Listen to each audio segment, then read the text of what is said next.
Well, we started when it was still the Soviet Union. So we go back to the rebirth, I guess, of Russia. Это целое море воспоминаний. Море воспоминаний. Начали все процессы, которые происходили тогда в Советском Союзе, на фоне его крушения, во многих других предприятиях. Военные заказы стали кончаться, зарплату местами перестали платить. И вдруг, о чудо, в нашей совсекретной фирме стали появляться иностранцы. You know, it's interesting. We first came here and we spent a week and we met over 100 different people. And Dr. Zabin really stood out because he was so animated during our meetings. I remember when we invited the first group of scientists to come visit us in the US, I sent a fax asking them to make sure that they included that little man that was pounding on the desk with his arms waving all over the place. Because at least what I really recognized in him is that he had a great deal of passion.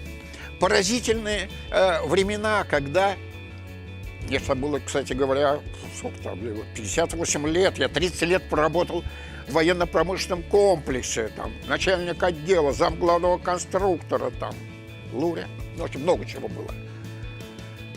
А тут стремительно пошла какая-то совершенно другая жизнь.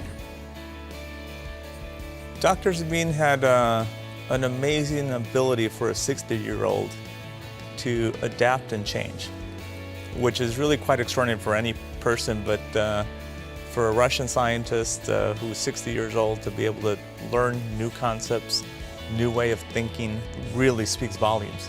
Я абсолютно не ощущал никакого конфликта из-за этой разности возрастов. Я просто не обращал внимания. Attest to that, and it was actually kind of fascinating because in the U.S., my age was noticed, frankly. But with Dr. Zabin, from the very beginning, it was never an issue. Yeah, I was a young kid, absolutely. Of course, the partnership of a different culture, of a different discipline from engineering to entrepreneurial and putting it together in a whole different set of cultural environment, you know, working within Russia with the American environment and culture that I try to bring and openness was really a key advantage that we were able to meld together. The early days were indeed wild and crazy. Тогда вот инвестиция в VimpelCom или КБ Импульс была в чистом виде авантюра, на которую пошел Фабелла. There weren't rules. There weren't a lot of institutions that were regulating what was happening. There wasn't that much knowledge base when it came to things like marketing, like advertising, like general management. That to me was actually fantastic because it allowed me to kind of set the expectation. I didn't have a lot of resistance in terms of, well, this is the way we do it here. Well, they didn't do it. And you learn together. And, you know, I was young, so I was learning along with them. It's not that I knew everything, I didn't, but we were learning together. And what better way to create a team when you're doing things together? From a business development point of view, too, frankly, it was terrific. Я рассматривал Фабеллу очень быстро, как, да, как своего товарища, коллегу. Для меня этого не существовало. So when we first started and we decided that we were going to get a test license and become an operator, then the first goal became, let's build a network. Когда мы начали вот эту первую эксплуатацию, у нас базовая станция стояла на МИДе, так, мы еще не могли продавать, а давали телефоны всяким знатным людям, мы еще не имели права продавать, как участникам технической эксплуатации. Одним из таких первых клиентов был, кстати говоря, мэр Москвы Лужков. У меня даже расписка его сохранилась, что получил телефон во временное пользование. Она у меня сохранилась. Our next goal was, let's get to a commercial system. Создать сеть коммерчески эффективную, которая способна обслуживать до 600 абонентов. Next goal was, let's get to the number of subscribers that we need to be able to be break even because we were terribly underfunded and we needed the cash Fortunately, in those early days, we were selling phones for $5,000 a phone. So if you sold enough, that was good cash that you could use to continue to grow and build. Our first commercial operation was launched in 1994.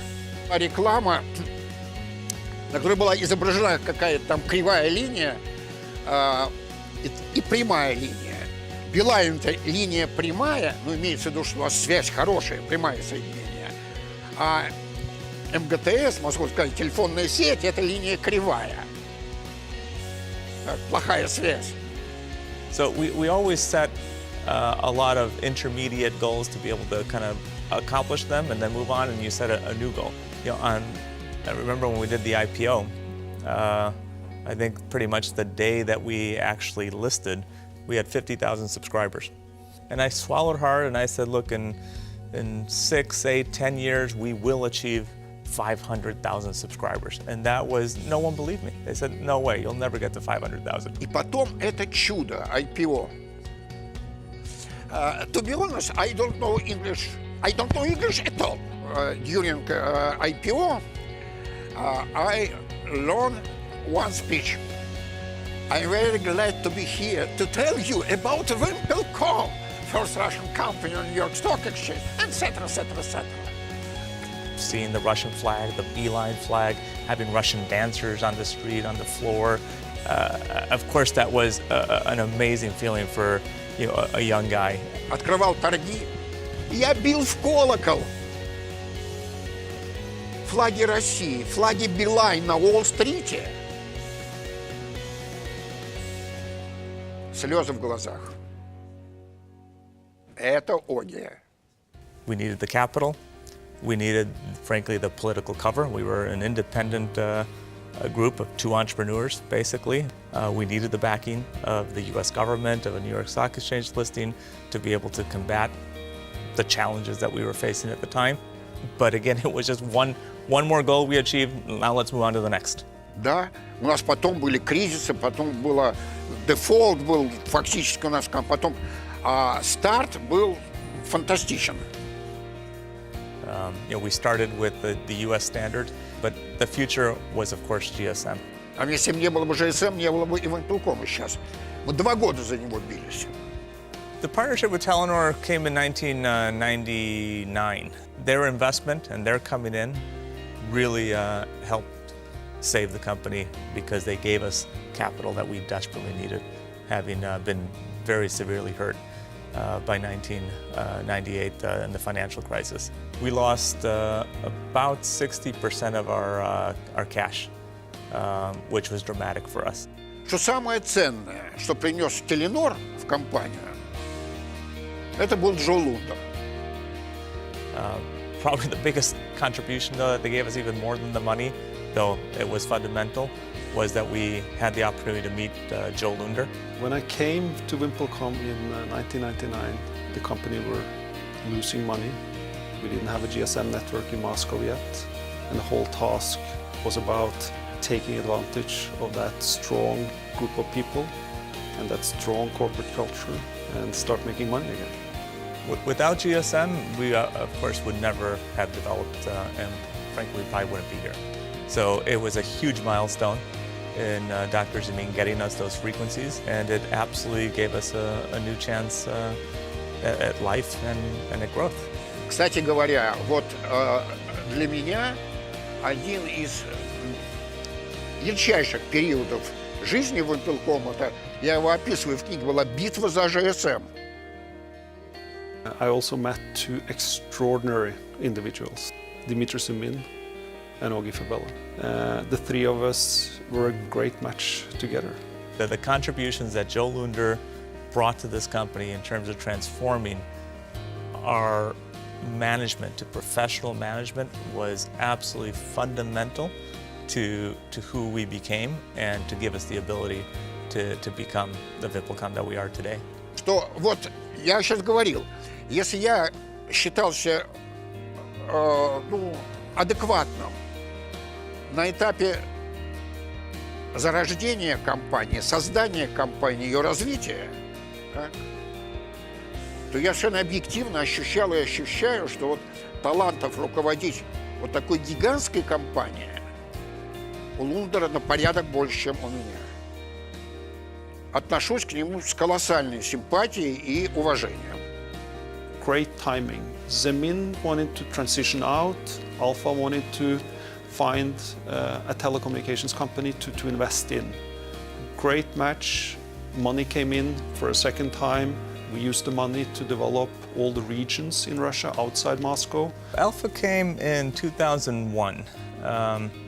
Great contributors again to the success of VimpelCom.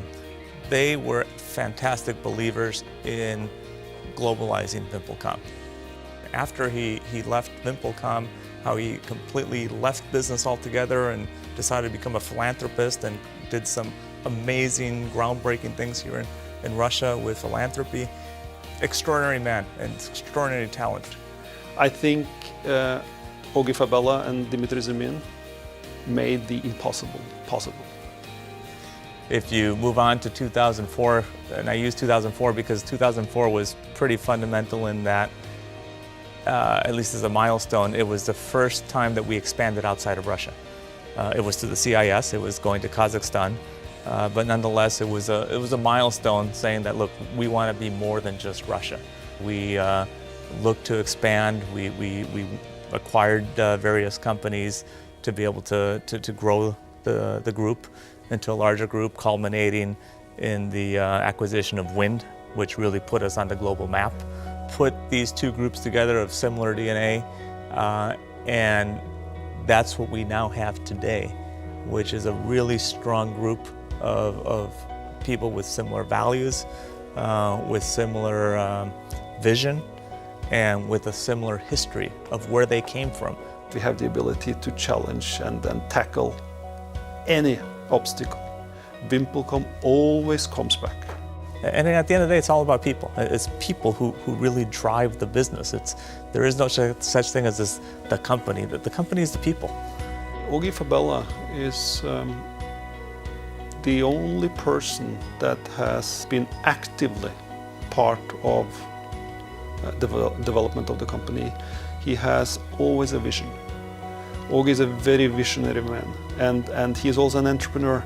So when you combine entrepreneurship with being visionary, I think from time to time you see results like what we see in VimpelCom today. 20 years have gone by very fast. I enjoyed it, I tell you. I learned a lot. It's learning at lightning speed when you were in those early days in that environment. At least I like to think the same pioneering spirit that we started with is still part of the fundamental DNA of who VimpelCom is today. We grew from nothing to a global telecommunications company.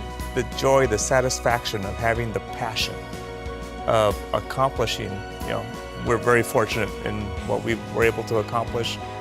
We started from absolutely nowhere to where we are today, and taking now everything we have now, just imagine how much further we can go. We can accomplish it together as a company.